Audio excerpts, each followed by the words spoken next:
Here in the Northern Rockies, dark winter months are outlasted in basements, dens, and nooks where kindred souls gather together to share intel, swap fly patterns, and relive the memories from seasons past. This gathering spot, known locally as the February Room, is the inspiration for this podcast. No matter the season, the door is always open to those with a fly fishing story to tell. Brought to you by CD Fishing USA, the North American distributor for composite development fly rods and accessories. 40 years of Kiwi ingenuity and graphite technology, now available at cd-fishing.us or your local CD USA dealer. Follow us on Instagram, YouTube, and Facebook. And remember to go fishing. Here's your host, the Carnops, and this is the February Room. When the fishing is tough, guides need to step up their game. And when guides have thrown every fly known to man with still no bites, some guides rely heavily on the meal of the trip to provide a better experience. My next guest is a private chef, a caterer, a food truck operator, and a well-versed guide on multiple rivers in both Montana and Wyoming. Scott Nechay, thank you for joining me today. Absolutely. Thanks for having me. And with an introduction like that, I know you have some fishing stories, and I can't wait to hear one. Most certainly. And I think you're asking for a few, but I'll start with this one. And this is I think it ties in a little bit with what's been happening in the past with guiding and especially what we're seeing now kind of post-COVID. And try to keep this, as positive as possible too. So, and I'm sure many guides have encountered this or something similar, but this was back in, I want to say 2000, probably 7 or 8. And I was working for an outfitter and shop outside of Pinedale, Wyoming at the time, and was guiding and had been guiding with some friends the previous 2-3 days before. And the fishing was a, traditional mid-September day, just really, really, really good fishing. And so I was really excited to take this person out. I've never met this person before. And, especially for a first timer, you've got everything in your favor. You're kind of looking forward to a good day. And as I always do, I try to keep it super positive. And so the day begins meeting the client at the shop, and it's a older husband and wife. And you see this really stern look on both their faces. And, the shop owner introduces himself. I introduce myself, and they just kind of go right into the wife. They were it seemed like they were arguing. I mean, I kind of came down to, they're like, well, this is what we're going to do, blah, blah, blah. And the wife just says, oh, I'm going back to the hotel room. And we're like, okay, great. And so gentleman wants to go fishing. He is angry. You can tell he's angry. And so, we fill out, get everything dialed up in the shop, get in my truck, we're heading to the river, and I kind of doing my spiel, and which is, kind of running through the day and, how to fish out of a boat in case I never have, cast a 10 and 2 and all the safety features, this, that, and the other. And so we start the day, and it's one of those just epic days. I mean, they're chugging dry flies all day. Out the gate, the guy he has zero skill. I mean, he is botching fish left and right. Can't catch a fish, not a single fish. And so I'm keeping my mouth shut, just giving some minor pointers just because I don't really know where this is going to go for the day. And I didn't really want to exacerbate the situation anymore, but, trying to give him some pointers to, catch a fish for the day. And is he angry? Angry the whole day, not saying a word. Okay. I'm trying to be jolly and tell stories. He's not even responding. We're trying to catch fish. I mean, there's just pod after pod after pod of fish. You can't not catch one. So we're at lunch. I'm trying to, make something of the day. And, now I'm starting to get into, I need to really kind of teach this guy a little bit, give him some heavy pointers. And as soon as I start doing that, he just basically tells me to shut up.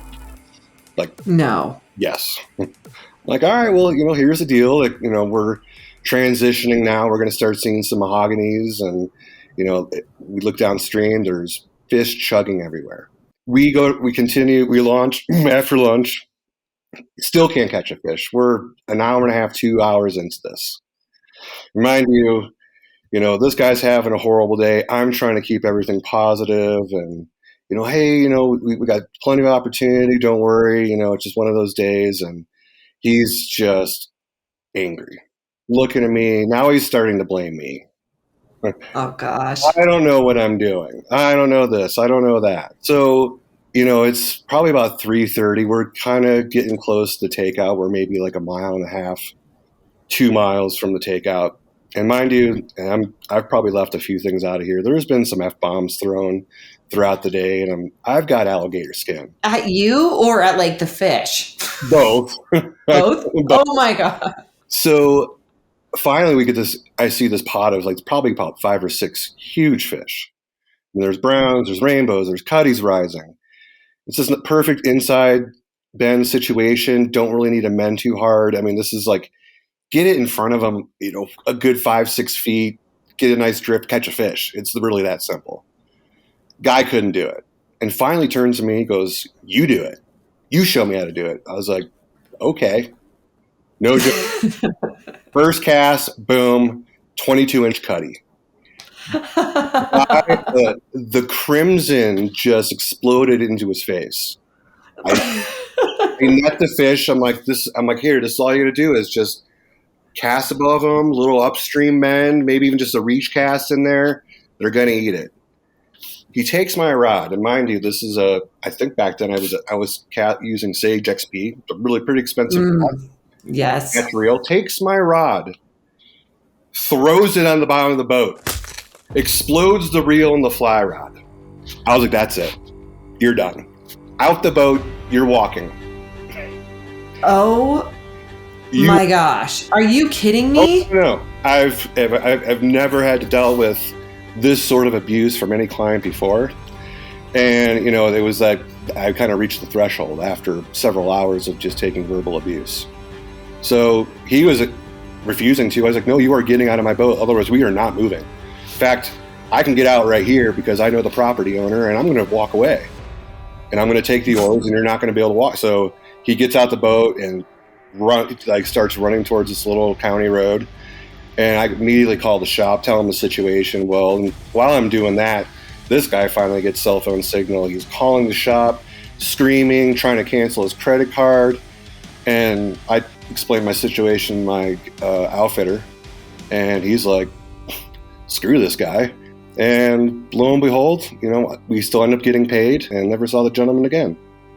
It's interesting because I was talking to somebody about this, is that I think when people expect to purchase something, they have a service, that they sometimes expect that person to be their server and servant. And that's not the case. Like, you are providing an experience, guide, service. And people abuse people, also nurses, flight attendants, just because they pay for something, they expect them to serve them. And that's just not the way that the system works.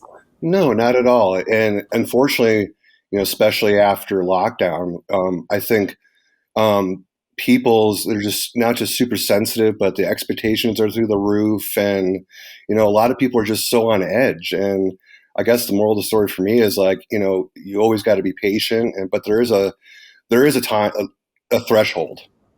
And absolutely. What did you say when the guy told you to shut up and told you to F, because the thing is, when people tell me to shut up, because it's only happened a couple of times, mm-hmm. It's almost like I get kicked in the gut. I have no idea how to respond to that. How did you keep your cool? I was just like, listen, I really don't appreciate you talking like this. I've been fishing this river for over a decade now. I'm well established in the valley, and I'm sorry for, I just kind of went off and turned it back around on him and kept it positive. And that's really all you can do at that point. Yeah, I always feel that there's my younger sister who she's very well versed when it comes to problem solving in tough situations like that. And I find that to be very a good characteristic to have, because I'm always like, oh, I'm sorry, did I hurt your feelings? When I know clearly It's the other, that I'm just being a little bitch and I should be standing up for myself. But especially when you're a guide and you're stuck on the boat for like another 6 hours, you're like, okay, I'm taking that the lunch didn't help at all on that trip. Well, and this was sort of pre kind of fly fishing chef package. So, Okay. and unfortunately, the lunches we were getting then were less than desirable. Let's put it that way.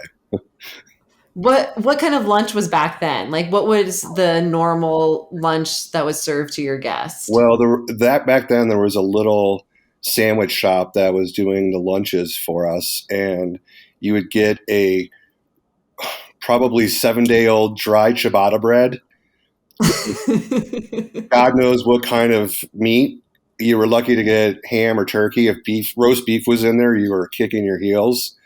I mean, a really mealy tomato, soggy lettuce, a stinky onion, cheap packets of mayo and mustard. And the worst of it was this macaroni salad that I think was made with Miracle Whip. I have to say, there's nothing worse than a wet lettuce on a sandwich. It's the grossest thing ever. I'd rather chew wet cardboard at that point. It's interesting because I just had my first, and I've never had a guided trip because I obviously am married to Justin. And so why would I pay someone to take me fishing when I already have my own personal fishing guide? Sure. But we did finally go on our first guided trip. And I always help Justin with his lunches for the guide season. So I like to make something that's really good. I think the elements that you need to have is something that can stay fresh in the afternoon, but is also tasty and is also something that everyone in the group can like. Absolutely. But this guided trip, he gave us a sandwich. And first off, the fishing was awesome. And we had a great time. And he was younger. He was in his 20s. Awesome personality, super excited. Like anytime you caught a fish, he was like, right on, so excited. I was like, wow, you are on it. Like he was very personable. But when it came to the lunch, it was a sandwich. And then we got to pick out what chips we wanted, like Doritos, Fritos, and then it was a cookie at the end. And I was like, wow, this is the typical, lunch that I probably was expecting, back in the old days. But I feel that guides now, because like I was saying in the beginning, you can't really control the fishing, but you can control what's going to go in someone's mouth. So tell me a little bit about how your evolution from the back in the day of the old ciabatta bread to now.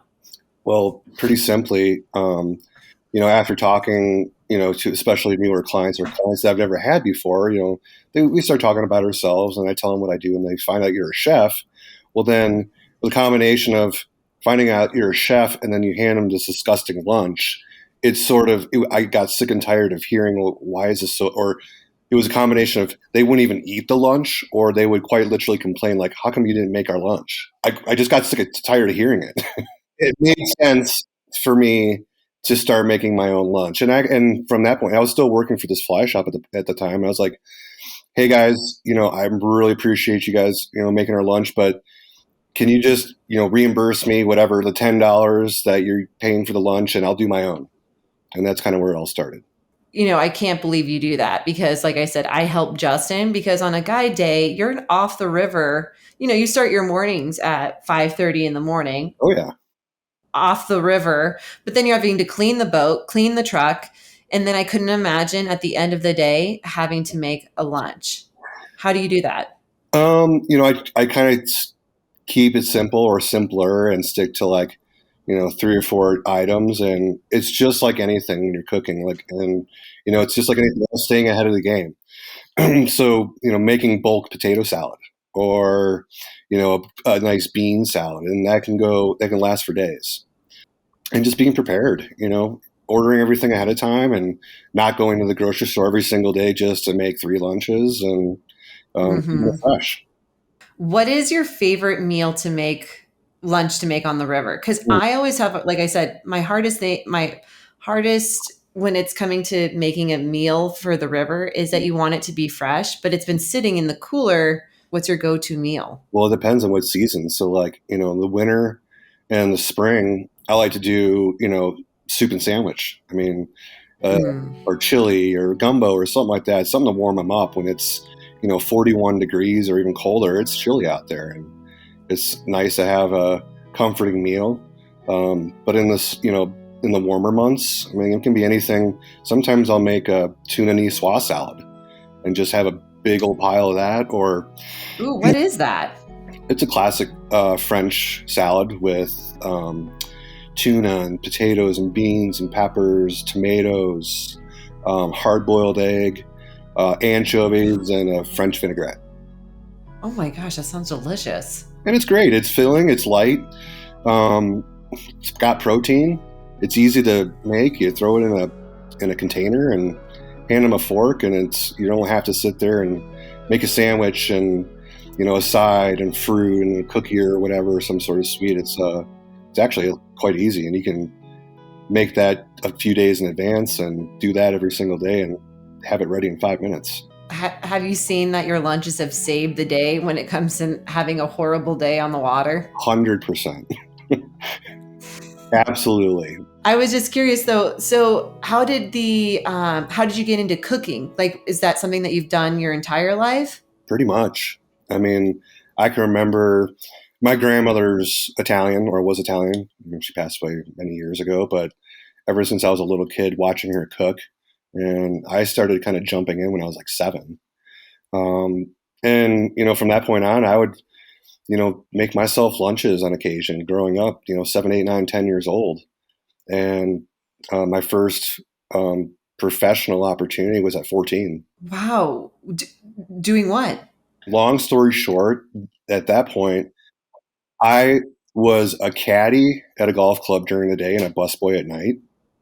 After, the golf season, I was being a busboy, after school or whenever on the weekends. And Easter Sunday, 1988, get there about 5:30 in the morning and set up we had 2 seatings of 350 people, 700 total that day.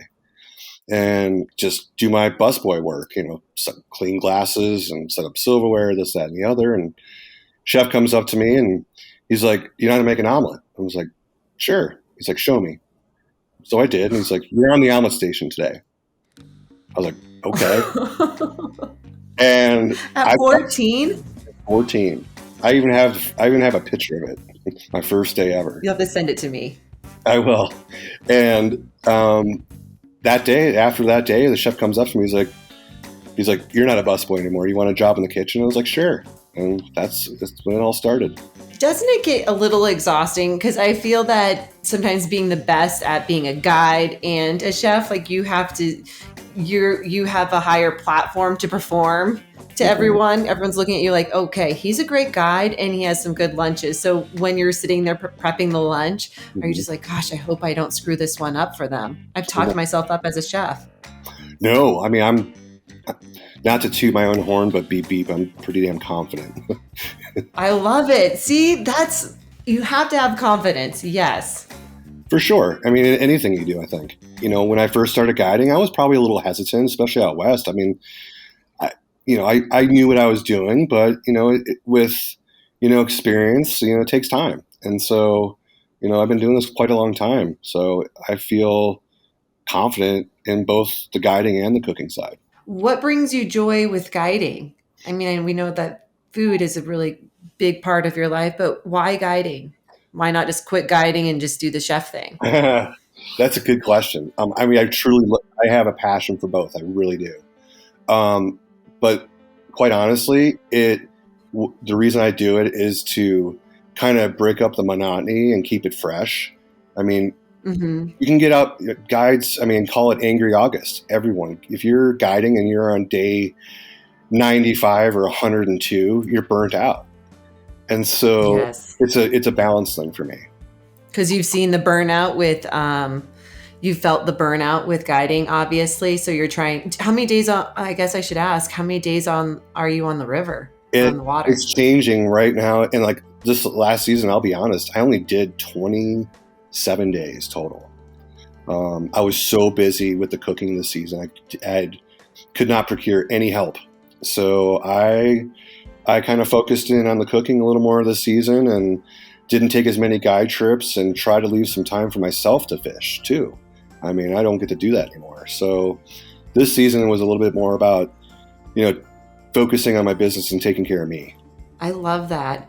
I mean, the burnout is real. A lot of guides, and not speaking for all of them, but the majority of them get to the point where they don't even like to fish anymore. So, which is so hard because fishing is obviously it's supposed to be an enjoyable sport. But I think when you start catering to other people, the idea of being on the water gets taken away. So I think that a lot of guides are doing exactly that, like trying to be a guide, but also have another option so that way they don't get to the burned out stage and not enjoy it. I know Justin got to that stage, and actually the first few years that I met him, because he had just been guiding and outfitting, I think he was for 5 years, and I never saw him fish for 2 years. And then he finally picked it up because he really got to the point where he didn't even like being on the water anymore. Totally.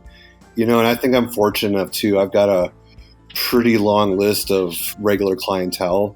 So I've been able to curate my calendar that way and not really have to take on new clients. I'll help Peter Skidmore out on occasion if it's a good client of his or somebody else that I know. But I've got, at this point, I kind of pick and choose my battles. I haven't been taking on too many new clients in the last 2 or 3 years, which is great. I think that's when you become, when the hard work pays off, because then those clients really become friends, and you don't have the client that comes in fighting after his wife and having a really crappy day. And, it was funny because you were saying about how this gentleman never had any fly fishing experience before going on the boat. And we've had this talk numerous times with other anglers that I think before you get on the boat, you should have like an hour requirement of like wade fishing, because fly fishing on a boat is a totally different game. You really need to understand how to present the fly, where it needs to land, where it needs to be from 45 degrees from the boat, streamer fishing. You just need to have those, because on the boat, you got to be moving. You got to move fast. Oh, absolutely. And, I've been actually kind of suggesting this on social media a few times here and there, where I implore people to, get on YouTube and watch some videos. I mean, it goes a long way. I mean, if you're not willing to take some fly casting lessons prior to your trip, then I think this is the best approach to it. And if not, then it's going to be you're going to have to learn along the way. And heck, as a guide, that's half our, part of our job responsibility for sure. But, I think it's a two-way street. I know we were just talking about earlier, the holiday season is definitely coming up, and a lot of people love to eat. I am one of them.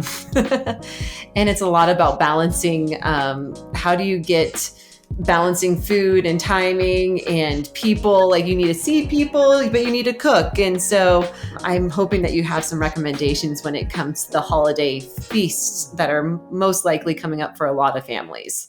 Planning, organize. You can never be too far ahead of the game.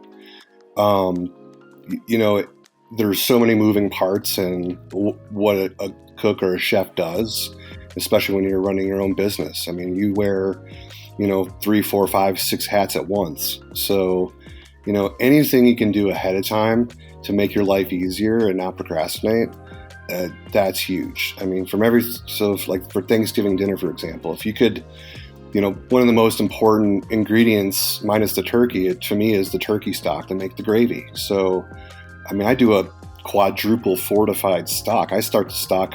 I'm on version 2 of the stock right now, and I'm about to fortify it probably 2 more times. There's so many, you can prepare your meal a few days in advance too. And there's a lot of ways to approach that. And, trying to scramble on day of, that's difficult. Because you don't want to be angry about it, right? I mean, the whole point of holidays is to enjoy it, but sometimes I'm so lucky that Justin loves to cook, and I like to cook. If I have to do it, I'm okay at it. I mean, people like my food, but I'm not in there like, ooh, where's my cilantro? Like if I don't have a garnish, I'm like, screw it. Like what else can I use to make this come together? At least people will eat it. If you have, say it's New Year's Eve, what are you serving for New Year's Eve? Like what is your go-to plate that everyone's going to enjoy? I don't know if I have an answer to that question, but other than, and it's so funny. I was just texting back and forth with my longstanding client who I'm doing their New Year's Eve dinner this year.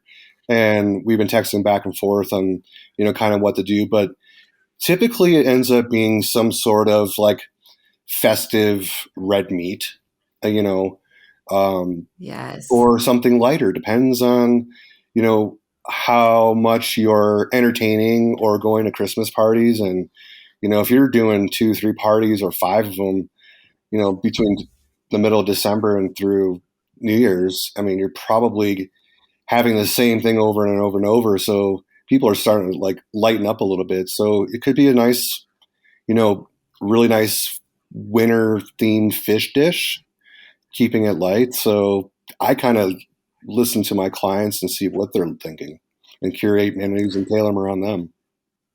Yeah, I was actually just going to say, I was looking at your website, and I know that you say that your approach to cooking is finding kind of local seasonal ingredients. Mm-hmm. So you really kind of focus on what's around you. So like right now, what are you looking at in your hometown right now that would be, I mean, I guess it's wild game season, pheasants. Mm-hmm. Like, do you do a lot of catch? I mean, if there's some fish that you catch, have you ever cooked up one of the fish that you've caught? Very rarely, and if I do, I prefer if they come out of like a high mountain stream or lake. Why is that? I find that a lot of the fish or trout that you get in the rivers and streams in Intermountain West are kind of fishy and mealy. Mm-hmm. When they're in the high mountain streams and lakes, they have a completely different diet. They eat a lot of scuds, and the water is just cleaner and colder. So that colder water keeps that flesh firmer. I remember this one time Jess and I we went hiking and we caught some small, I mean, they were small fish, but that's what we had for dinner was mountain brookies. Delicious. Yeah, it was so good. And this was years and years ago. But it's also something kind of when you catch what you eat, or even kill what you eat, Sure. there's a sense of really wanting to take good care of that meal and also eat everything. Oh, absolutely. And I got a good, I'd say maybe 5 or 6 clients that are, hunters and, upland and waterfowl and big game. So on occasion, they'll say, hey, I've got this, wonderful elk backstrap, can you come over and cook it? And I'm like, sure, absolutely. But, that doesn't really happen too often, but I do like to cook, those products. And I have some great resources here in the United States that do some awesome farm raised stuff and like to put that on the menus as much as I can, especially this time of year. Yes. Yeah. What's the weirdest thing you've ever cooked? That's a good question. Cow brain. Cow brain? Yeah. Was it good? If you're open to the awful, and then OFFAL, not AWFUL, it's quite delicious. It's kind of like, have you ever had sweetbreads? Yes. Very similar. Almost exactly the exact same texture. Almost the exact same texture as Rocky Mountain oysters too. Oh my gosh. Well, I guess maybe there's a reason why zombies are always trying to eat brains, I guess. Yes. So, Scott, tell me a little bit about your home waters. What makes them special? Where we're at is a little over 7,000 feet above sea level. And we're surrounded by mountains and a horseshoe. So a lot of cold water and a lot of good fishing. That's how I'll leave it at that. What fish do you like to target when you're out there? Oh gosh, whatever's going to eat. But, we have brown trout.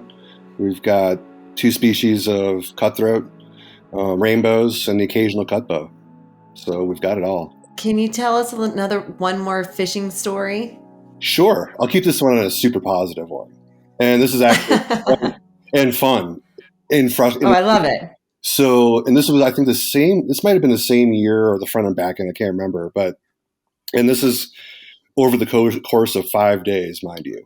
So day 1 was with a buddy of mine, and we were fishing.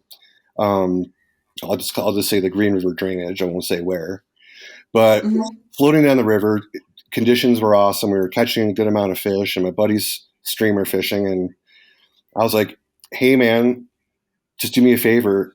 Toss that streamer over there by those 2 grass knobs, about a foot or 2 above it, downstream end and strip."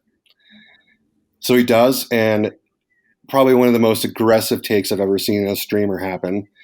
Within seconds, it had eaten the streamer and ripped probably 50 yards back upstream from the tail out all the way to the top of the riffle. Gone. Boom. Day 2, I'm guiding. Similar situation. I throw the streamer on. I tell the client, I'm like, "Hey, there's these 2 grass knobs coming around the bend. Yesterday we caught a massive fish. We lost it. Let's just see if he's back there, we can try to catch him again." So I tell him, throw the streamer 2 feet above it, downstream end, strip. Boom. Same exact thing. All the way upstream, gets to the top of the riffle, off. It breaks off. Day 3, guiding, different client. Same river, same situation. "Hey, man, take the streamer, those 2 grass knobs, throw it above 2 feet, downstream end, strip. Boom. Same fish, does the exact same thing, all the way upstream. Now, this time I actually get to see the fish. It's absolutely massive. I mean, it had to have been at least a 28-inch brown, every bit of 15 pounds. Oh my gosh. Yeah, I was going to say it's got to be a brown. Oh, massive brown. Clients are just like blown away. And they actually made the day. So my buddy, the first day, he got really angry. Like, I get it. The few free fishing clients were just super excited just to have that happen. Now, day 4, same situation, same river, same everything. I'm taking a client who's been living in this valley for over 30 years, and he's been fishing this river most of his life. Peter, I'm not kidding. This is, 3 days in a row. You streamer, 2 grass knobs there. I want you to downstream mend it, strip, and see what happens. He's not going to be there. I'm like, I don't know. It's 3 days in a row. We'll see. Boom. No way. So in this case, Peter was good enough. He got to run up all the way up to the riffle, was able to turn him back around. We got him to almost the net, and then he broke off. But he was so ecstatic. He was like, "Scotty, I've been fishing this for 30 years. It's the biggest trout I've ever caught anywhere around here." Grinning ear to ear. That fish was destined to just come and just give you a little glimpse of what you missed. But it's also one of those things where you love the resilience of that fish. Oh, totally. I like every time I, have a streamer fisherman and we're in and around that area, I tell that story and they're like, "Is he going to be there?" I'm like, that was 2000 and whatever. It hasn't happened since. It probably never will. That was a once. He's gotten smarter at this point, maybe. Oh no, I think it's gone. It's just not even. It's completely different. The water change from ice heavals, not the same run anymore. Yeah. That will probably never ever happen again in maybe my lifetime or anybody else's, really. And sometimes it's nice not to have a picture of that. You can't even explain a picture. Sometimes a picture is worth 1,000 words, but it's also one of those things that the memory of it makes it even more that genuinely special, Oh yeah. And every year when I take Peter, he's just he tells that story and he's still was never, and then that was 11 plus 12 years ago, whatever it is. I can't do math. Well, Scott, if people are wanting to adventure with you, have some meals prepped by you, what's the best way of them getting in touch with you and following you? On my website, for sure, or social Okay. media. I'm on Instagram probably more than any of the other ones. And what's the Instagram? What's your Instagram account? It's Chef Scott Nechay, all one word. Yep. And then the website's just chefscottnechay.com. Go to thefebruaryroom.com where you can access a complete library of our podcast and read more about our guests, their fishing stories, and favorite fly patterns. We're always looking for exceptional fly fishing yarns, and if you have one to spin, shoot us an email at info@thefebruaryroom.com. The February Room is always free, but if you feel like throwing a nickel in the pond, we appreciate any additional listener support. For companies and individuals interested in sponsorship opportunities, please contact us for our media kit. Thanks for stopping by the February Room, and we'll see you down here next week.